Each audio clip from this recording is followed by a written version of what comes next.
Football ইতিহাসে এমন অনেক গল্প আছে যা সিনেমার গল্পকেও হার মানায়, কিন্তু আজ আমি আপনাদের এমন এক কিশোরের গল্প শোনাতে যাচ্ছি যার জীবন শুরু হয়েছিল একটি এতিমখানায়, আর আজ সে আর্জেন্টিনার ফুটবলের নতুন স্বপ্ন। অনেকেই বিশ্বাস করছেন এই ছেলেটি একদিন আর্জেন্টিনার জার্সিতে বিশ্বকাপ মঞ্চ কাঁপাতে পারে। কে এই রহস্যময় প্রতিভা? কিভাবে হাইতির একটি এতিমখানা থেকে আর্জেন্টিনার জাতীয় দলের দরজায় পৌঁছে গেল সে? আর কেন তার নাম এখন পুরো আর্জেন্টিনা জুড়ে আলোচনায়? চলুন জেনে নেওয়া যাক স্টিফেন কিকি রামোসের অবিশ্বাস্য গল্প। হাইতির রাজধানী পোর্ট অ প্রিন্সের একটি এতিমখানায় জন্ম হয় স্টিফেন কিকি রামোসের। জন্মের পর থেকেই তার জীবন ছিল কষ্ট, অনিশ্চয়তা আর সংগ্রামে ভরা। ছোটবেলায় পরিবারের ভালোবাসা ছাড়াই বেড়ে উঠছিল এই শিশুটি, কিন্তু ভাগ্য যেন তার জন্য অন্য কিছু লিখে রেখেছিল। একদিন আর্জেন্টিনার একটি পরিবার তাকে দত্তক নেয়। এরপরই বদলে যায় তার পুরো জীবন। নতুন দেশ, নতুন পরিবার, নতুন ভাষা এবং নতুন সংস্কৃতির সঙ্গে নিজেকে মানিয়ে নিতে শুরু করে ছোট্ট কিকি। ধীরে ধীরে আর্জেন্টিনাই হয়ে ওঠে তার নিজের দেশ, নিজের পরিচয়। এই নতুন জীবনেই জন্ম নেয় তার সবচেয়ে বড় স্বপ্ন, একদিন আর্জেন্টিনার নীল সাদা জার্সি গায়ে চাপিয়ে মাঠে নামার। ছোটবেলা থেকেই ফুটবলের প্রতি ছিল তার অসাধারণ ভালোবাসা। অন্য বাচ্চারা যখন খেলাকে শুধু আনন্দ হিসেবে দেখত, কিকি তখন নিজের ভবিষ্যৎ খুঁজে নিত ফুটবলের মধ্যেই।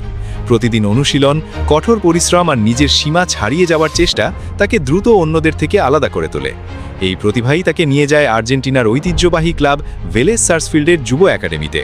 সেখানেই শুরু হয় তার আসল ফুটবল যাত্রা। বর্তমানে তিনি ভেলেজের অনূর্ধ্ব 17 দলে নিয়মিত খেলছেন। তার স্বাভাবিক পজিশন লেফট উইং হলেও প্রয়োজনে ডান প্রান্তেও সমান দক্ষতার সঙ্গে খেলতে পারেন। তার সবচেয়ে বড় শক্তি হল বিস্ফোরক গতি, বাঁ পায়ের অসাধারণ নিয়ন্ত্রণ, দ্রুত ড্রিবলিং এবং প্রতিপক্ষের ডিফেন্ডারদের সহজেই কাটিয়ে সামনে এগিয়ে যাওয়ার ক্ষমতা। শুধু আক্রমণ নয়, বল হারানোর পরপরই প্রতিপক্ষকে প্রেসিং করার অভ্যেসও তাকে আধুনিক ফুটবলের একজন আদর্শ উইঙ্গারে পরিণত করছে। এই মৌসুমে তিনি ভেলেজের যুব দলের হয়ে অসাধারণ পারফরমেন্স দেখিয়েছেন। মাত্র 16 বছর বয়সে করেছেন 12টি গোল। এর মধ্যে অ্যাথলেটিকোদের রাফায়েলার বিপক্ষে এক ম্যাচেই করেছেন 4টি গোল, যা পুরো আর্জেন্টিনার যুব ফুটবলে আলোড়ন সৃষ্টি করে। এই ধারাবাহিক পারফরমেন্সের ফলস্বরূপ কোচ দিয়েগো প্লাসেন্তে প্রথমবারের মতো তাকে আর্জেন্টিনা অনূর্ধ্ব 17 জাতীয় দলে ডাক দেন। এটি ছিল তার জীবনের সবচেয়ে স্মরণীয় মুহূর্তগুলোর একটি। জাতীয় দলে সুযোগ পাওয়ার পর কিকি বলেন, আর্জেন্টিনাই আমার বেড়ে ওঠার দেশ। এখানেই আমি স্প্যানিশ শিখেছি, এখানেই আমার জীবন গড়ে উঠেছে। এই দেশের জার্সি পরে খেলতে পারা আমার জন্য গর্বের। তার আরও দুটি বড় স্বপ্ন রয়েছে। প্রথমটি হলো ভেলেজ সার্সফিল্ডের মূল দলে অভিষেক করা, আর দ্বিতীয়টি হলো একদিন আর্জেন্টিনার সিনিয়র জাতীয় দলের হয়ে বিশ্বকাপ খেলা। এই স্বপ্নই তাকে প্রতিদিন আরও কঠোর পরিশ্রম করতে অনুপ্রাণিত করছে। বর্তমানে আর্জেন্টিনা জাতীয় দলের কোচিং স্টাফ দীর্ঘদিন ধরেই স্বাভাবিক লেফট উইং পজিশনের জন্য একজন দীর্ঘমেয়াদী সমাধান খুঁজছে। অনেক ফুটবল বিশ্লেষকের মতে কিকি রামোস সেই সমস্যার ভবিষ্যৎ সমাধান হতে পারেন। তার গতি, টেকনিক, ড্রিবলিং, সিদ্ধান্ত নেওয়ার ক্ষমতা এবং পরিশ্রম করার মানসিকতা তাকে অন্যদের থেকে আলাদা করেছে। তবে এখানেই শেষ নয়। কিকি রামোসের গল্প শুধু একজন প্রতিভাবান ফুটবলারের গল্প নয়, এটি একটি অনুপ্রেরণার গল্প। একটি এতিমখানায় জন্ম নেওয়া একটি শিশু, যে হয়তো কোনোদিনও কল্পনাও করতে পারেনি একদিন লাখো মানুষের ভালোবাসার আর্জেন্টিনা জাতীয় দলের জার্সি পরার সুযোগ পাবে। আজ সেই স্বপ্নের দোরগোড়ায় দাঁড়িয়ে আছে সে। আর্জেন্টিনার ফুটবলে কৃষ্ণাঙ্গ খেলোয়াড়ের উপস্থিতি তুলনামূলকভাবে খুবই কম। সেই দিক থেকেও কিকির যাত্রা বিশেষ গুরুত্ব বহন করে। তিনি যদি একদিন আর্জেন্টিনার সিনিয়র দলে নিয়মিত খেলতে পারেন, তাহলে তিনি হাইতিয়ান বংশোদ্ভূত ফুটবলার হিসেবে নতুন ইতিহাস গড়বেন। এখন প্রশ্ন হলো, কিকি রামোসকে কি আমরা 2030 বিশ্বকাপে আর্জেন্টিনার জার্সিতে দেখতে পাবো?